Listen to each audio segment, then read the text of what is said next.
ക്ലാസ്സിൽ നമ്മൾ ഡിസ്കസ് ചെയ്യുന്നത് preparation of profit and loss അക്കൗണ്ടിനെ കുറിച്ചാണ്. കഴിഞ്ഞ വീഡിയോയിൽ ട്രേഡിംഗ് അക്കൗണ്ട് എങ്ങനെയാണ് തയ്യാറാക്കാൻ നമ്മൾ പഠിച്ചു. അതുപോലെ തന്നെ ബൈയിങ്ങും സെല്ലിങ്ങുമായി റിലേറ്റഡ് ആയിട്ടുള്ള ട്രാൻസാക്ഷൻസ് ആണ് നമ്മൾ ട്രേഡിംഗ് അക്കൗണ്ടിൽ ഇൻക്ലൂഡ് ചെയ്യാന്ന് മനസ്സിലാക്കി. അതിന്റെ ബേസിസിൽ എങ്ങനെയാണ് ഗ്രോസ് പ്രോഫിറ്റ് അല്ലെങ്കിൽ ഗ്രോസ് ലോസ് കണ്ടെത്താമെന്ന് മനസ്സിലാക്കിയിട്ടുണ്ട്. ഇന്നത്തെ വീഡിയോയിൽ നമ്മൾ പഠിക്കാൻ പോകുന്നത് preparation of profit and loss അക്കൗണ്ടിനെ കുറിച്ചാണ്. എങ്ങനെയാണ് പ്രോഫിറ്റ് ആൻഡ് ലോസ് അക്കൗണ്ട് തയ്യാറാക്കുക. ആദ്യം തന്നെ എന്താണ് ഒരു പ്രോഫിറ്റ് ആൻഡ് ലോസ് അക്കൗണ്ട് എന്ന് നോക്കാം. Profit and loss account helps to ascertain the net profit earned or net loss suffered during a particular period. It also helps to control, monitor and improve its efficiency. Profit and loss അക്കൗണ്ടിലൂടെ നമ്മൾ കണ്ടുപിടിക്കാൻ പോകുന്നത് net profit earned അല്ലെങ്കിൽ net loss suffered during a particular period. ഒരു particular പീരീഡിൽ ഉണ്ടായിട്ടുള്ള net profit അല്ലെങ്കിൽ net loss കണ്ടുപിടിക്കാൻ വേണ്ടിയിട്ടാണ് നമ്മൾ പ്രോഫിറ്റ് ആൻഡ് ലോസ് അക്കൗണ്ട് തയ്യാറാക്കുന്നത്. പ്രോഫിറ്റ് ആൻഡ് ലോസ് അക്കൗണ്ടിന്റെ ബേസിസിൽ നമുക്ക് ആ ബിസിനസിനെ കൺട്രോൾ ചെയ്യാനും അതുപോലെ എന്തെങ്കിലും ഇംപ്രൂവ്മെന്റ്സ് വരുത്താനുണ്ടെന്നുണ്ടെങ്കിലും അതിന്റെ മാക്സിമം എഫിഷ്യൻസി യൂസ് ചെയ്യാനൊക്കെ നമുക്ക് സഹായകമാവും. ഇതാണ് പ്രോഫിറ്റ് ആൻഡ് ലോസ് അക്കൗണ്ടിന്റെ ഒരു ഫോർമാറ്റ്. 1-2 പേജിൽ ഇൻക്ലൂഡ് ചെയ്യാൻ പറ്റുന്ന അത്രയും ഐറ്റംസ് പ്രോഫിറ്റ് ആൻഡ് ലോസ് അക്കൗണ്ടിലുണ്ട്. ജസ്റ്റ് ഒരു മോഡൽ കാണിക്കാൻ വേണ്ടിയിട്ട് കുറച്ച് ഐറ്റംസ് വെച്ചിട്ട് ഞാൻ എഴുതിയെന്നുള്ളൂ. അപ്പോൾ നോക്കാം. ഇത് പ്രോഫിറ്റ് ആൻഡ് ലോസ് അക്കൗണ്ടിന്റെ ഡെബിറ്റ് സൈഡ്, ഇത് ക്രെഡിറ്റ് സൈഡ്. ഡെബിറ്റ് സൈഡിൽ എക്സ്പെൻസസ് ആണ് കാണിക്കുക, ക്രെഡിറ്റ് സൈഡിൽ ഇൻകംസ്. ഞാൻ ഓൾറെഡി പറഞ്ഞിരുന്നു ട്രേഡിംഗ് അക്കൗണ്ട് തയ്യാറാക്കിയപ്പോൾ ട്രേഡിംഗ് അക്കൗണ്ടിൽ വരുന്ന ഗ്രോസ് പ്രോഫിറ്റ് അല്ലെങ്കിൽ ഗ്രോസ് ലോസ് ആയിരിക്കും പ്രോഫിറ്റ് ആൻഡ് ലോസ് അക്കൗണ്ടിന്റെ ഫസ്റ്റ് ഐറ്റം ആയിട്ട് നമ്മൾ കാണിക്കുക. അതുകൊണ്ട് തന്നെ ട്രേഡിംഗ് അക്കൗണ്ടിൽ നമ്മൾ എന്തെങ്കിലും മിസ്റ്റേക്ക് വരുത്തിയിട്ടുണ്ടെന്നുണ്ടെങ്കിൽ അത് പ്രോഫിറ്റ് ആൻഡ് ലോസ് അക്കൗണ്ടിൽ ഓട്ടോമാറ്റിക് ആയിട്ട് റിപ്പീറ്റ് ചെയ്യും. കാരണം ഇവിടുത്തെ ഫസ്റ്റ് ഐറ്റം എന്ന് പറയുന്നത് ഗ്രോസ് ലോസ് ബ്രോഡ് ഔട്ട്. ഇവിടെ gross profit brought out. Gross profit ആവാം അല്ലെങ്കിൽ ഗ്രോസ് ലോസ് ആയിരിക്കാം. ഗ്രോസ് ലോസ് ആണെന്നുണ്ടെങ്കിൽ ഡെബിറ്റ് സൈഡിൽ ഫസ്റ്റത്തെ item gross profit brought down എന്ന് പറഞ്ഞിട്ടാണ് നമ്മൾ കാണിക്കുക. ഗ്രോസ് പ്രോഫിറ്റ് ആണ് സാധാരണ കേസസിലൊക്കെ ഉണ്ടാവുക. കാരണം പ്രോഫിറ്റ് ഉണ്ടാവാൻ വേണ്ടിയിട്ടാണ് നമ്മൾ ബിസിനസ് സ്റ്റാർട്ട് ചെയ്യുന്നത്. അപ്പോൾ ഗ്രോസ് പ്രോഫിറ്റ് ആണ് ട്രേഡിംഗ് അക്കൗണ്ടിൽ ഉണ്ടായിരുന്നതെങ്കിൽ ക്രെഡിറ്റ് സൈഡിലെ ഫസ്റ്റ് ഐറ്റം ആയിട്ട് നമ്മൾ കാണിക്കുന്നത് ഗ്രോസ് പ്രോഫിറ്റ് ബ്രോഡ് ഡൗൺ എന്ന് പറഞ്ഞിട്ടാണ്. ഇനി ഡെബിറ്റ് സൈഡിലെ ബാക്കി ഐറ്റംസ് നോക്കാം. സാലറി പെയ്ഡ് ചെയ്തിട്ടുണ്ടെങ്കിൽ സാലറി പെയ്ഡ്, റെന്റ്, അതുപോലെ audit fees, postage and Telegram, interest, commission തുടങ്ങിയവ പെയ്ഡ് ചെയ്തിട്ടുണ്ടെങ്കിൽ അത് ബാഡ് ഡെപ്റ്റ് എന്ന് വെച്ചാൽ കിട്ടാക്കടങ്ങള്, അതുപോലെ bank charges, office expenses, discount paid, interest on capital, general expenses, അതുപോലെ തന്നെ ഇൻഷുറൻസ് പെയ്ഡ്, പിന്നെ lighting and heating four office. അതുപോലെ ഓഫീസുമായി റിലേറ്റഡ് ആയിട്ടുള്ള എല്ലാ എക്സ്പെൻസസും നമ്മൾ കാണിക്കുന്നത് പ്രോഫിറ്റ് ആൻഡ് ലോസ് അക്കൗണ്ടിലാണ്. ട്രേഡിംഗ് അക്കൗണ്ടിൽ ഫാക്ടറിയും പ്രൊഡക്ഷനുമായി റിലേറ്റഡ് ആയിട്ടുള്ള എക്സ്പെൻസസും ഇൻകംസും ആണ് നമ്മൾ കാണിച്ചത്. പ്രോഫിറ്റ് ആൻഡ് ലോസ് അക്കൗണ്ടിൽ ഓഫീസിൽ വേണ്ടി വരുന്ന എക്സ്പെൻസസും അതുപോലെ ഇൻകംസും ആണ് നമ്മൾ കാണിക്കുന്നത്. ഇനി നമുക്ക് ക്രെഡിറ്റ് സൈഡിലെ കുറച്ച് ഐറ്റംസ് നോക്കാം. ആദ്യം ഞാൻ പറഞ്ഞു ഗ്രോസ് പ്രോഫിറ്റ് ബ്രോഡ് ഡൗൺ ആണ് നമ്മളിവിടെ കാണിക്കുന്നത്. അടുത്തത് റെന്റ് റിസീവ്ഡ്. ഇത് ഒരു ഇൻകം സൈഡ് ആണ്, ഇത് എക്സ്പെൻസ് സൈഡ്. അപ്പൊ ഇവിടെ വരുന്നത് rent received, commission received, interest received, discount received, അതുപോലെ തന്നെ profit on sale of fixed assets. Fixed assets sale ചെയ്ത സമയത്ത് നമുക്ക് എന്തെങ്കിലും പ്രോഫിറ്റ് ഏൺ ചെയ്തിട്ടുണ്ടെങ്കിൽ അത് നമ്മളിവിടെ കാണിക്കും. അതുപോലെ ഇൻകം ഫ്രം അതർ സോഴ്സസ്, ഏതെങ്കിലും മറ്റു സോഴ്സിൽ നിന്ന് നമുക്ക് ഇൻട്രസ്റ്റ് കിട്ടിയിട്ടുണ്ടെന്നുണ്ടെങ്കിൽ അല്ലെങ്കിൽ ഇൻകം കിട്ടിയിട്ടുണ്ടെങ്കിൽ അതൊക്കെ നമ്മളിവിടെ കാണിക്കും. അതുപോലെ തന്നെ ബാഡ് ഡെപ്റ്റ് റിക്കവേർഡ്, നമ്മൾ കിട്ടില്ല എന്ന് വിചാരിച്ചിട്ട് എഴുതി കളഞ്ഞ ബാഡ് ഡെപ്റ്റ് പിന്നീട് എപ്പോഴെങ്കിലും നമുക്ക് തിരിച്ചു കിട്ടിയിട്ടുണ്ടെങ്കിൽ അതൊരു ഇൻകം ആണ്. അപ്പോൾ ബാഡ് ഡെപ്റ്റ് റിക്കവേർഡ് എന്ന് പറഞ്ഞിട്ട് നമ്മൾ ആ ഐറ്റവും പ്രോഫിറ്റ് ആൻഡ് ലോസ് അക്കൗണ്ടിന്റെ ക്രെഡിറ്റ് സൈഡിൽ കാണിക്കും. ഇനി സാധാ പോലെ തന്നെ വീണ്ടും ഇവിടുത്തെ ലാസ്റ്റ് ഐറ്റം ആയിട്ട് കാണിക്കുന്നത് net profit carry down debit സൈഡിൽ വരും, അല്ലെങ്കിൽ net loss carry down credit സൈഡിൽ വരും. ട്രേഡിംഗ് അക്കൗണ്ടിൽ ഗ്രോസ് പ്രോഫിറ്റ് ക്യാരി ഡൗൺ അല്ലെങ്കിൽ ഗ്രോസ് ലോസ് ക്യാരി ഡൗൺ ആണ് വന്ന ലാസ്റ്റ് ആയിട്ട്. ഇവിടെ വരുന്നത് നെറ്റ് പ്രോഫിറ്റ് ക്യാരി ഡൗൺ അല്ലെങ്കിൽ നെറ്റ് ലോസ് ക്യാരി ഡൗൺ. ഇതിലേതെങ്കിലും ഒന്നായിരിക്കും ഇവിടുത്തെ ബാലൻസിങ് ഫിഗർ ആയിട്ട് വരാം. ഇവിടെയും ബാലൻസിങ് പതിവ് പോലെ തന്നെയാണ്. ഡെബിറ്റ് സൈഡ് ആണോ അല്ലെങ്കിൽ ക്രെഡിറ്റ് സൈഡ് ആണോ കൂടുതലെന്ന് നോക്കാം. ബാലൻസ് ചെയ്യുമ്പോൾ ആ കൂടുതലായിട്ടുള്ള എമൗണ്ട് നമ്മൾ താഴെ എഴുതി ഈക്വലൈസ് ചെയ്യും. അതിനുശേഷം കൂടുതലുള്ള സൈഡിൽ നിന്ന് കുറവുള്ള സൈഡിന്റെ എമൗണ്ട് ലെസ് ചെയ്തിട്ട് ആ ഡിഫറൻസ് നെറ്റ് പ്രോഫിറ്റ് ആണെങ്കിൽ ഇവിടെ എഴുതും, നെറ്റ് ലോസ് ആണെങ്കിൽ ഇവിടെ എഴുതും. സാധാരണയായിട്ട് റെയറായിട്ട് മാത്രമാണ് നെറ്റ് ലോസ് വരുള്ളൂ. കാരണം പ്രോഫിറ്റ് മേക്കിംഗ് ആണ് ബിസിനസിന്റെ എയിം എന്ന് നമ്മൾ ഓൾറെഡി പറഞ്ഞിട്ടുണ്ട്. അപ്പൊ മിക്കതും നെറ്റ് പ്രോഫിറ്റ് ക്യാരി ഡൗൺ എന്ന് പറഞ്ഞിട്ടാണ് ആ എമൗണ്ട്, ഡിഫറൻസ് എമൗണ്ട് നമ്മളിവിടെ ബാലൻസിങ് ഫിഗർ ആയിട്ട് വരുന്ന എമൗണ്ട് നമ്മളിവിടെ എഴുതി ചേർക്കാം. അതിനുശേഷം രണ്ട് അക്കൗണ്ട്സും ബാലൻസ് ചെയ്യും. ഇങ്ങനെയാണ് നമ്മളൊരു പ്രോഫിറ്റ് ആൻഡ് ലോസ് അക്കൗണ്ട് തയ്യാറാക്കുക. ഈ പ്രോഫിറ്റ് ആൻഡ് ലോസ് അക്കൗണ്ടിൽ, ട്രേഡിംഗ് അക്കൗണ്ടിലെ ഗ്രോസ് പ്രോഫിറ്റ് നമ്മൾ ഇവിടെ എടുത്തെഴുതിയിട്ടാണ് പ്രോഫിറ്റ് ആൻഡ് ലോസ് അക്കൗണ്ട് തയ്യാറാക്കുക. അതുപോലെ തന്നെ ഇവിടുത്തെ നെറ്റ് പ്രോഫിറ്റ് അല്ലെങ്കിൽ നെറ്റ് ലോസ് നമ്മൾ വീണ്ടും ബാലൻസ് ഷീറ്റിലേക്ക് ഫോർവേഡ് ചെയ്യും. ക്യാപിറ്റലിന്റെ കൂടെ ആഡ് ചെയ്യും. നെറ്റ് പ്രോഫിറ്റ് ആണെങ്കിൽ, നെറ്റ് ലോസ് ആണെങ്കിൽ ലെസ് ചെയ്യും. അതുകൊണ്ട് ട്രേഡിംഗ് അക്കൗണ്ടും പ്രോഫിറ്റ് ആൻഡ് ലോസ് അക്കൗണ്ടും ബാലൻസ് ഷീറ്റും കണക്റ്റഡ് ആണ്. ഏതെങ്കിലും ഒരെണ്ണത്തിൽ മിസ്റ്റേക്ക് വന്നു കഴിഞ്ഞിട്ടുണ്ടെങ്കിൽ 3 അക്കൗണ്ടിലും അത് അഫക്ട് ചെയ്യും. തന്നിരിക്കുന്ന ഇൻഫോർമേഷൻസ് യൂസ് ചെയ്ത് ഒരു trading and profit and loss account തയ്യാറാക്കണം. From the following information prepare trading profit and loss account for the year ended March 31st, 2017. Sales 75,250, purchases 32,250, opening stock 7,600, sales return 1,250, purchase return 250, rent 300, stationery 250, salaries 3,000, miscellaneous expenses 200, traveling expenses 500, advertisement 1,800, commission paid 150, office expenses 1,600, wages 2,600, depreciation 800, last one dividend on investment 2,500. ഈ ക്വസ്റ്റ്യനിൽ ഒരു trading and profit and loss account തയ്യാറാക്കാനാണ് പറഞ്ഞിരിക്കുന്നത്. ആദ്യമേ തന്നെ നമുക്ക് informations കിട്ടുമ്പോൾ അതിലെ ഐറ്റംസ് ഏതൊക്കെ ഹെഡിന് താഴേക്ക് വരുമെന്ന് ക്ലാസിഫൈ ചെയ്യാം. ട്രേഡിങ്ങിൽ വരുന്ന ഐറ്റംസിനെ നമുക്ക് ടി എന്നൊരു ലെറ്റർ വെച്ചിട്ട് മാർക്ക് ചെയ്യാം. പ്രോഫിറ്റ് ആൻഡ് ലോസ് അക്കൗണ്ടിൽ വരുന്നതാണെങ്കിൽ പി അല്ലെങ്കിൽ പി ആൻഡ് എൽ എന്ന് പറഞ്ഞിട്ട് ലെറ്റർ വെച്ചിട്ട് മാർക്ക് ചെയ്യാം. അല്ലെന്നുണ്ടെങ്കിൽ ബാലൻസ് ഷീറ്റിലായിട്ടാണെന്നുണ്ടെങ്കിൽ ബി എന്ന് പറഞ്ഞ ലെറ്റർ വെച്ചിട്ട് മാർക്ക് ചെയ്യാം. അപ്പോൾ നമുക്ക് ഐറ്റംസ് ക്ലാസിഫൈ ചെയ്ത് ഓരോ ഹെഡിന് താഴേക്ക് എഴുതുമ്പോൾ മാറിപ്പോവാണ്ടിരിക്കാനായിട്ട് എളുപ്പമാവും. അപ്പോൾ ആദ്യം തന്നെ നമുക്കിവിടെ മാർക്ക് ചെയ്യാനായിട്ട് നോക്കാം. ആദ്യം സെയിൽസ് എന്ന് പറഞ്ഞ ഐറ്റമാണ്. സെയിൽസ് എവിടെയാണ് വരാറ്? ട്രേഡിംഗ് അക്കൗണ്ടിലാണോ പ്രോഫിറ്റ് ആൻഡ് ലോസ് അക്കൗണ്ടിലാണോ? സെയിൽസ് വരുന്നത് ട്രേഡിംഗ് അക്കൗണ്ടിന്റെ ക്രെഡിറ്റ് സൈഡിലാണ്. അപ്പോൾ സെയിൽസിന് നമ്മൾ ടി എന്ന് ലെറ്റർ വെച്ചിട്ട് മാർക്ക് ചെയ്തു. പർച്ചേസസ് ട്രേഡിംഗ് അക്കൗണ്ടിന്റെ ഡെബിറ്റ് സൈഡിലായിട്ടാണ്. അതുപോലെ തന്നെ opening stock trading അക്കൗണ്ടിലായിട്ടാണ്.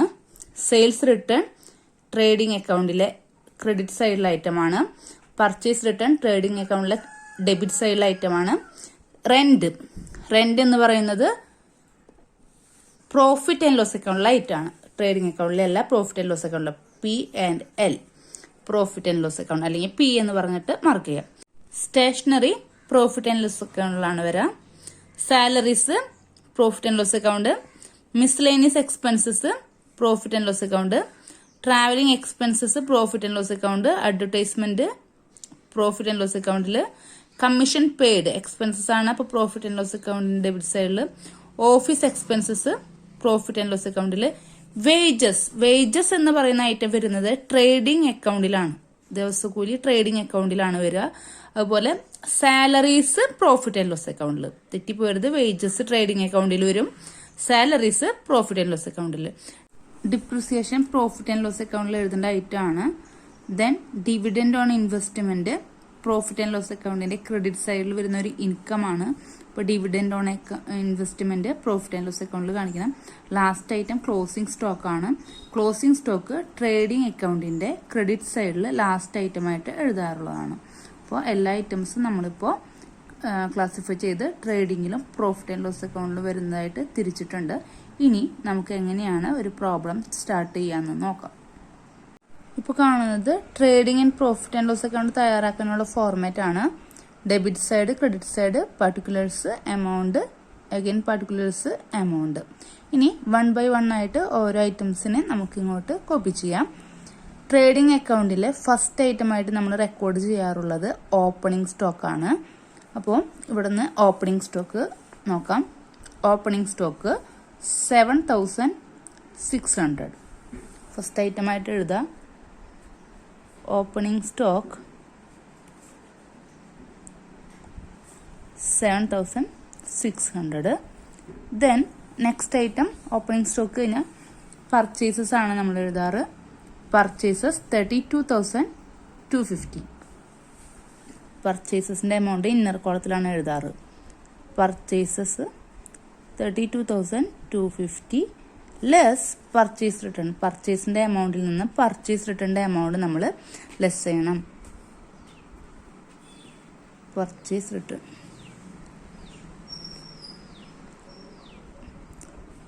Return amount 250 ആണ്. അപ്പോൾ 250 നമുക്ക് 32,250 നിന്ന് ലെസ് ചെയ്ത് കഴിഞ്ഞിട്ടുള്ള എമൗണ്ട് ഔട്ടർ കോളത്തിലേക്ക് എടുത്തെഴുതണം. അപ്പോൾ 32,000 ആണ് നമ്മൾ ഔട്ടർ കോളത്തിലേക്ക് എടുത്തെഴുതേണ്ടത്. പർച്ചേസിൽ നിന്ന് പർച്ചേസ് റിട്ടേൺ ലെസ് ചെയ്ത് കഴിയുമ്പോൾ നമുക്ക് 32,000 നമ്മൾ ഔട്ടർ കോളത്തിൽ എഴുതി. ഇനി നമുക്കിവിടെ ഡയറക്റ്റ് എക്സ്പെൻസസ് എന്തെങ്കിലും ഉണ്ടെങ്കിലാണ് എഴുതാനുള്ളത്. ഇവിടുത്തെ ഡയറക്റ്റ് എക്സ്പെൻസസ് എന്ന് പറയുന്നത് വേജസ് മാത്രമാണ്. വേജസ് 2,600 നമ്മളിവിടെ റെക്കോർഡ് ചെയ്തു. ഇനി ട്രേഡിംഗ് അക്കൗണ്ടിന്റെ ഡെബിറ്റ് സൈഡിൽ എഴുതാനായിട്ട് ഉള്ള ഐറ്റംസ് ഒന്നും തന്നെ നമുക്കിവിടെ കാണാനില്ല. അപ്പോൾ ക്രെഡിറ്റ് സൈഡിൽ എഴുതേണ്ട ഐറ്റംസ് നമുക്ക് എഴുതാം. ക്രെഡിറ്റ് സൈഡിൽ ആദ്യത്തെ ഐറ്റമായിട്ട് നമുക്ക് എഴുതാനുള്ളത് സെയിൽസ് ആണ്.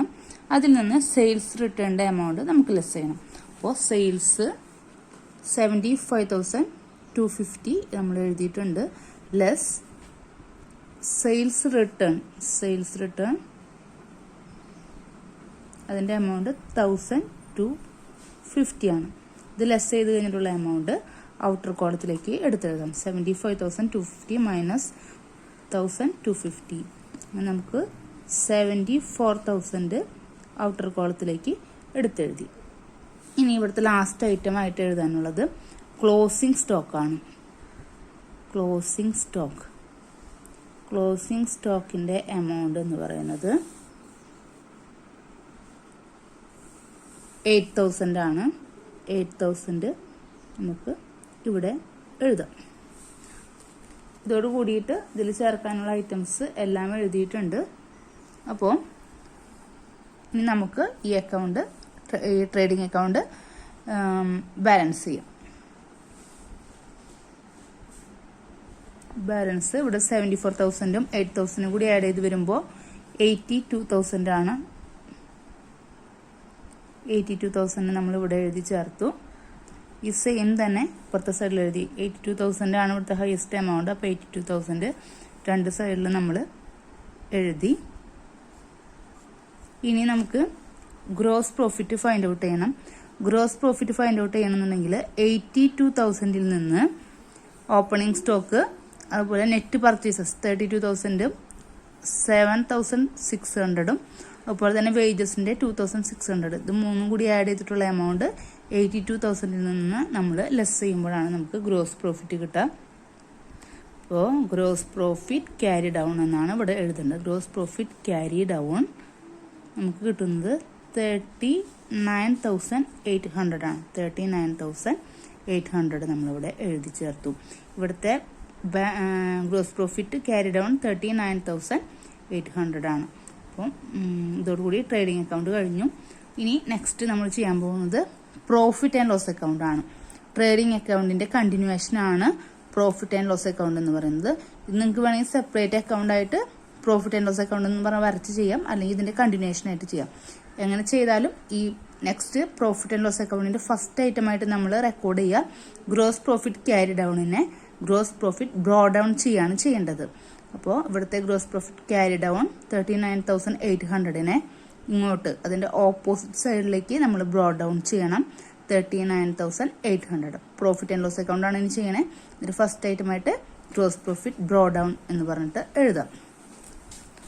Gross profit brought down 39,800.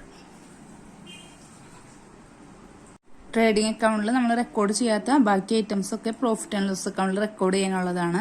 അപ്പോൾ അത് ഞാനിവിടെ എടുത്തെഴുതിയിട്ടുണ്ട്. Rent 300, stationery 250, salaries 3000, miscellaneous expenses 200, travelling expenses 500, advertising 1800, commission paid 150, office expenses 1600 and depreciation 800. ഇനി അപ്പോൾ ഡെബിറ്റ് സൈഡിലെ ഐറ്റംസ് നമ്മൾ എഴുതിയിട്ടുണ്ട്. ഇതാണ് നമ്മുടെ എക്സ്പെൻസസ് നമ്മൾ എഴുതിയിട്ടുണ്ട്. ഇനി ക്രെഡിറ്റ് സൈഡിൽ നമ്മൾ ഗ്രോസ് പ്രോഫിറ്റ് ബ്രോഡ് ഡൗൺ മാത്രമാണ് എഴുതിയിട്ടുള്ളത്. ഇനി ക്രെഡിറ്റ് സൈഡിൽ എഴുതാനുള്ള ഒരു ഐറ്റം കൂടി ഉണ്ട്, dividend on investment. Dividend on investment എന്ന് പറഞ്ഞിട്ട് ഒരു 2500 എഴുതാനുണ്ട്. അത് ഇവിടുത്തെ ഇൻകം ആണ്, അത് ഇതിന്റെ കൂടെ ആഡ് ചെയ്യണം. Dividend on investment